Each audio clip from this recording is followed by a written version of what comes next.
ডাক দে বলে, স্বামী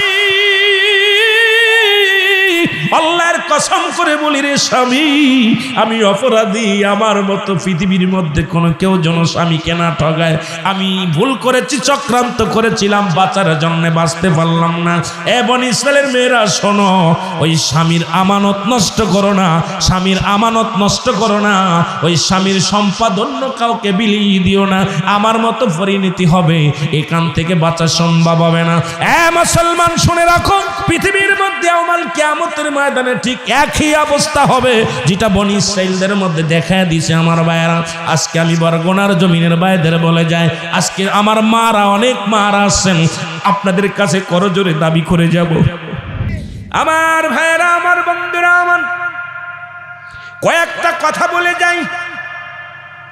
বনি ইসরাইলের একজন পুরুষ সুন্দরী এক মহিলা বিয়ে করলেন, মহিলার প্রেমে পাগল হয়ে গেলেন, অত্যন্ত পাগল। বিবিরে সারা কিচ্ছু ভালো লাগে না, কিন্তু বিবির চলাফেরা ভাবমূর্তি দেখে ভালো লাগে না। উনি সন্দেহ করলেন বিবিরে সন্দেহ করে কয়, বিবিরে আমি তোমার চলাফেরায়, তোমার হাঁটা চলায় স্বামী যদি একটু স্ত্রীর প্রতি ভালোবাসা কমে যায়, বিবি বুঝতে পারে। বিবির যদি ভালোবাসা স্বামীর প্রতি কমে যায়, বিবি বুঝতে পারে, স্বামীও বুঝতে পারে, কারণ দুজনই দুজনের অর্ধাঙ্গিনী। জোরে জোরে বলেন ঠিক কিনা? কোন পুরুষ যখন অন্য মহিলার প্রেমে পড়ে যায়, বিবির থেকে সম্পর্ক জুদা হয়ে যায়, বিবির প্রতি টান কমে যায়, বিবির প্রতি ভালোবাসা কমে যায়, বিবির প্রতি মহব্বত কমে যায়।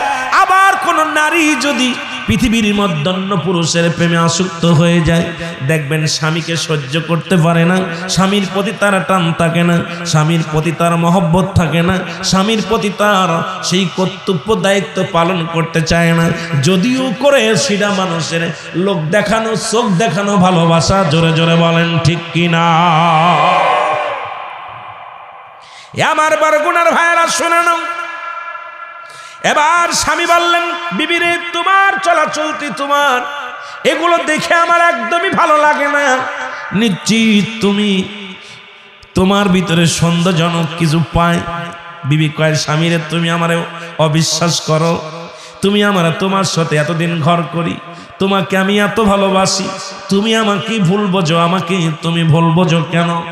স্বামী কয়, বিবিরে আমি তোমারে ভুল বুঝবো না, তবে এই অত্র এলাকার মধ্যে বনি ইসরায়েলের একটা পাহাড় আছে, একটা গর্ত আছে পাহাড়ের মধ্যে, এই গর্তের মধ্যে যে কসম করতে হবে, কারণ যদি কোনো মানুষ তৎকালীন জামানায় বনি ইসরায়েলের মানুষ যদি ওই পাহাড়ের কসম করত, যদি মিথ্যা বলতো, সঙ্গে সঙ্গে ওই পাহাড় তাকে গ্রাস করে ফেলতো, ওই পাহাড়ে তাদেরকে একদম গ্রাস করে একদম ধস নামায়া দিত।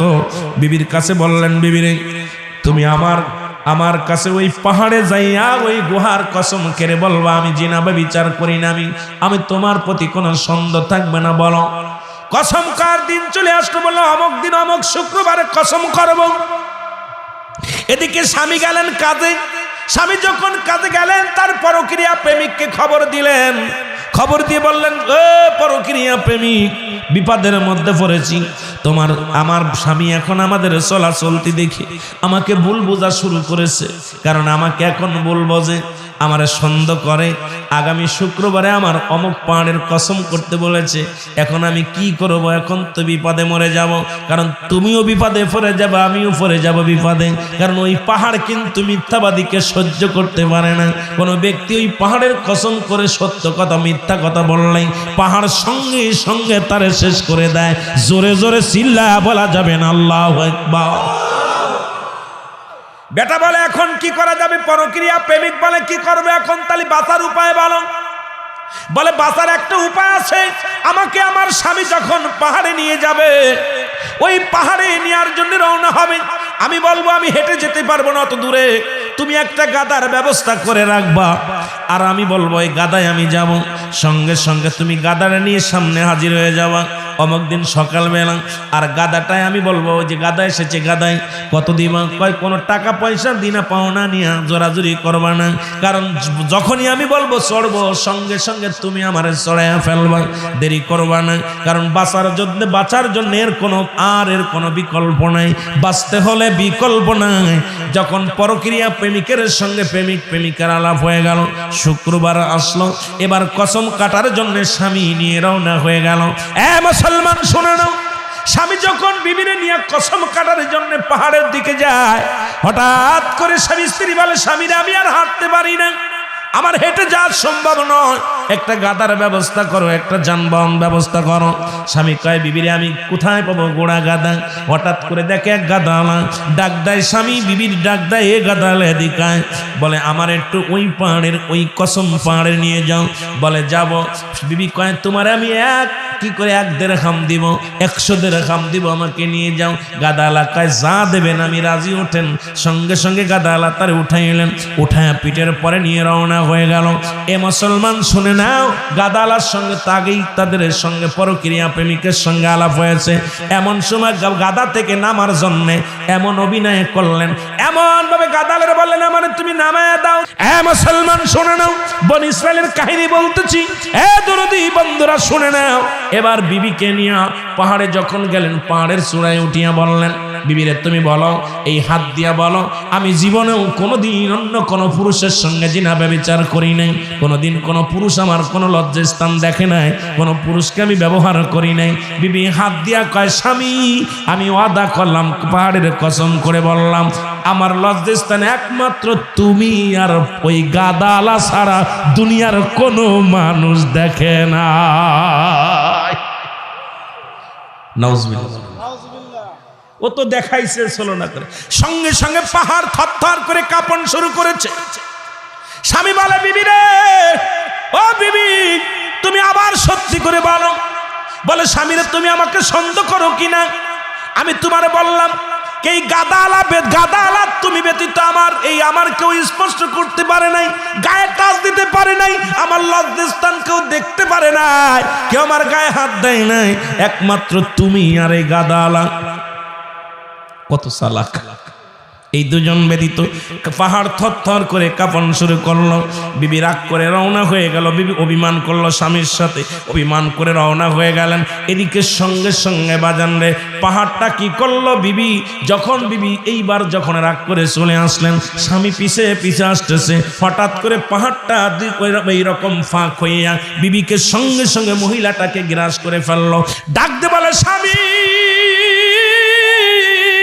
আল্লাহর কসম করে বলি রে স্বামী, আমি অপরাধী, আমার মতো পৃথিবীর মধ্যে কোনো কেউ যেন স্বামীকে না ঠগায়। আমি ভুল করেছি, চক্রান্ত করেছিলাম, বাঁচার জন্য বাঁচতে পারলাম না। এ বনি ইসরাইলের মেয়েরা শোনো, ওই স্বামীর আমানত নষ্ট করো না, স্বামীর আমানত নষ্ট করো না, ওই স্বামীর সম্পদ অন্য কাউকে বিলিয়ে দিও না, আমার মতো পরিণতি হবে, এখান থেকে বাঁচা সম্ভব হবে না। এ মুসলমান শুনে রাখো, পৃথিবীর মধ্যে আমাল কিয়ামতের ময়দানে ঠিক একই অবস্থা হবে যেটা বনি ইসরাইলদের মধ্যে দেখা দিয়েছে। আমার ভাইয়েরা, আজকে আমি বরগুনার জমিনের ভাইদের বলে যায়, আজকে আমার মারা, অনেক মারা আছেন, আপনাদের কাছে করজোরে দাবি করে যাব, জীবন দিয়া দিবেন তবু ইজ্জত দিবেন না, পরক্রিয়ায় পড়বেন না। আমার বাজানদের বলে যাব, পায়ে ধরে বলে যাব, বাজানরা তোদের পায়ে ধরে বলে যায়, পরক্রিয়া করবি না, অন্য মেয়ের সর্বনাশ করবি না, কারণ ইসলামের মধ্যে ঢুকা পর, ইসলামের বিধান মানতে হবে, কারণ এই জীবন নয়, এমন একটা জীবন আসবে যে দেশে গেলে মানুষের বিচার হয়, যে দেশে গেলে মানুষের হিসাব হয়, সেই দেশে আমাদের যেতে হবে। কারণ আজকে আমি রুহুল আমিন সিদ্দিকী বাবা, যখন আমি প্রথম এসেছিলাম কত জুয়ান ছিলাম, দাড়িগুলো কাঁচা ছিল, এখন পাক ধরেছে, কখন যেন মারা যায়, কখন যেন দুনিয়া থেকে বিদায় হয়ে যায়, আল্লাহর আদালতে কোনো জবাব দিতে পারবো না। আল্লাহর কাছে কাঁদবেন আর বলবেন, আল্লাহ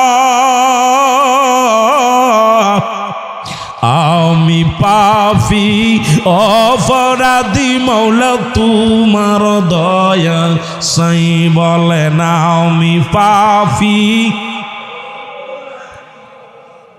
আরো জোরে বলেন আমি পাপী অপরাধী মওলা তোমার দয়া, এরে তুমি যদি না করো দয়া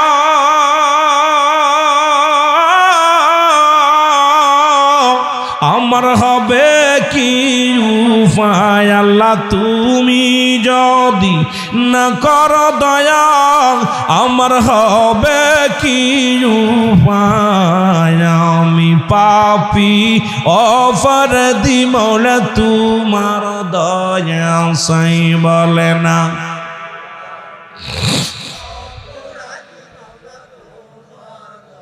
ওই আমি পড়ব যেদিন কঠিন বিপদে,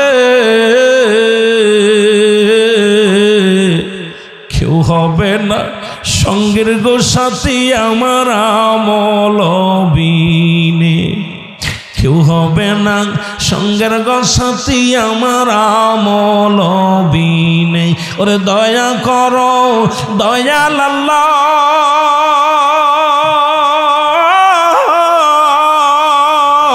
আমি পাপী গুনাহগার গো দয়া করো দয়াল আল্লাহ, আমি পাপী গুনাহগার, আমি পাপী অপরাধী মওলা তোমার দয়া চাই বলে না।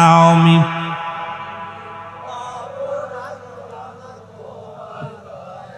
স্বামীর আমানত নষ্ট করে অন্য পুরুষের সঙ্গে পরক্রিয়া করে।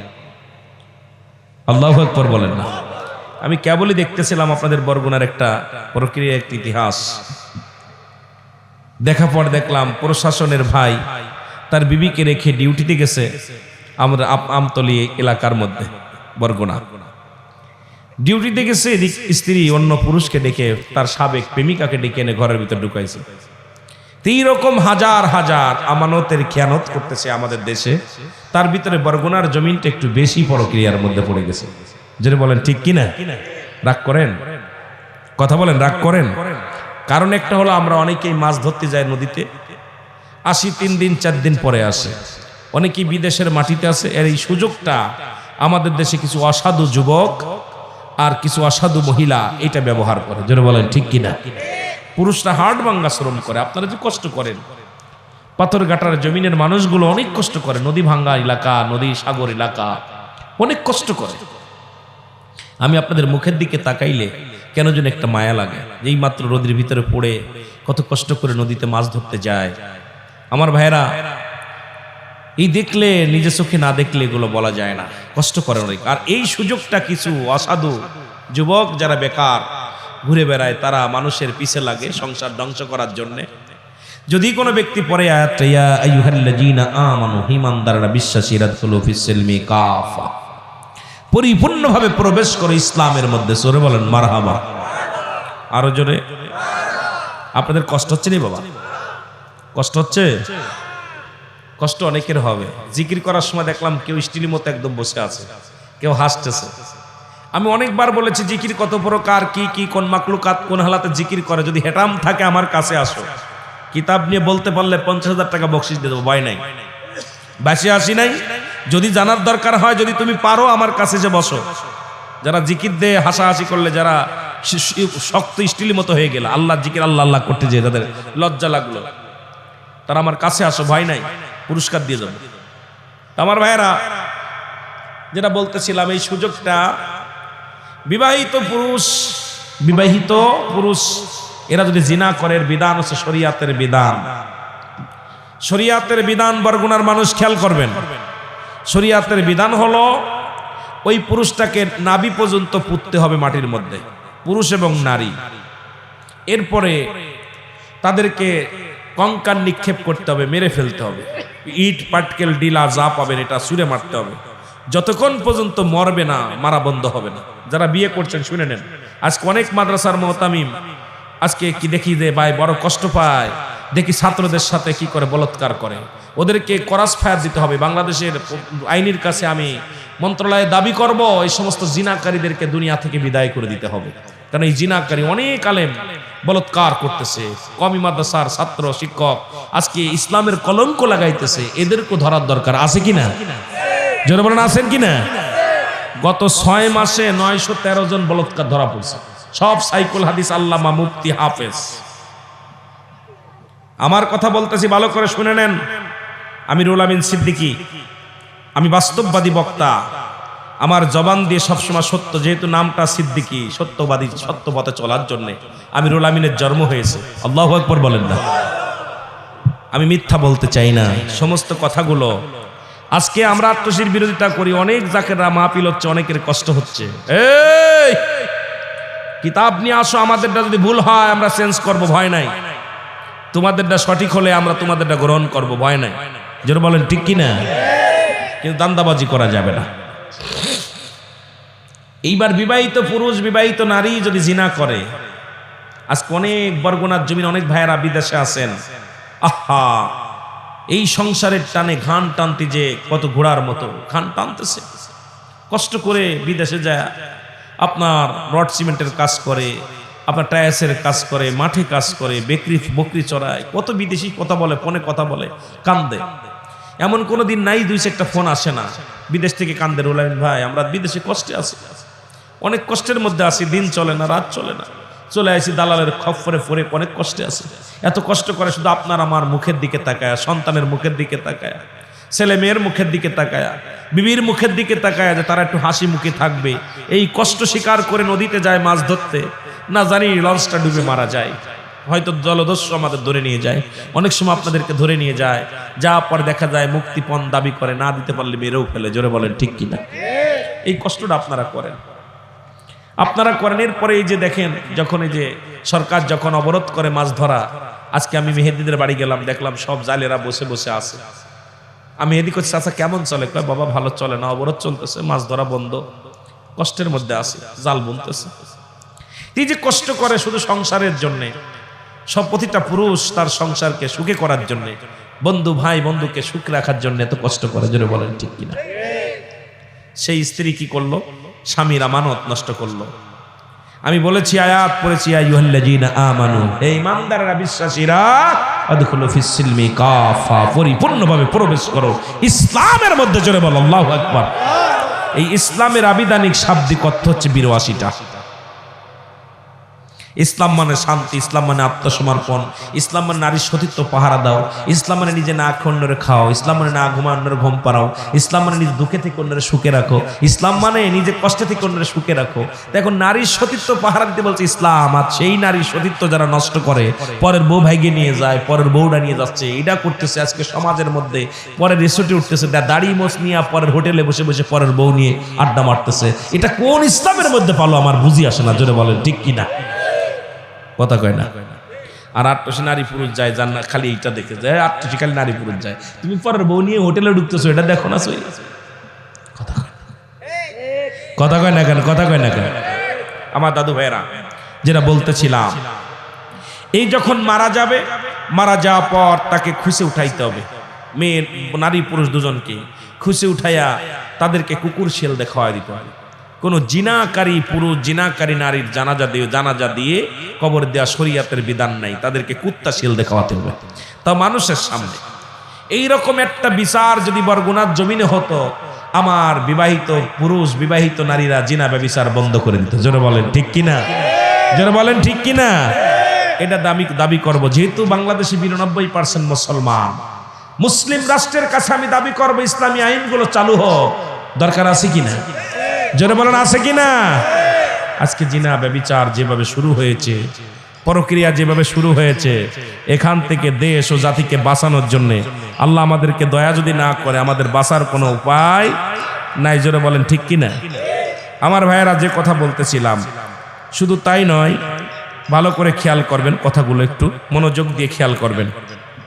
এবার যদি কোনো অবিবাহিত পুরুষ জিনা করে, তারা কি করতে হবে? হযরত উমর রাদিয়াল্লাহু তাআলা আনহু, উমরের ছেলে আব্দুল্লাহর জিনার তহমাত আসলো, তাকে বেতের আঘাত, 100 বেতের আঘাত হুকুম হলো। কয়েকটা বেতের আঘাত দিলেই সে মারা গেল। মারা যাওয়ার পর বাকি বেতের আঘাতগুলো কবরে শোয়ানো পর কবরে শোয়া বাকিগুলো সেই কবর উপরে মারা হলো।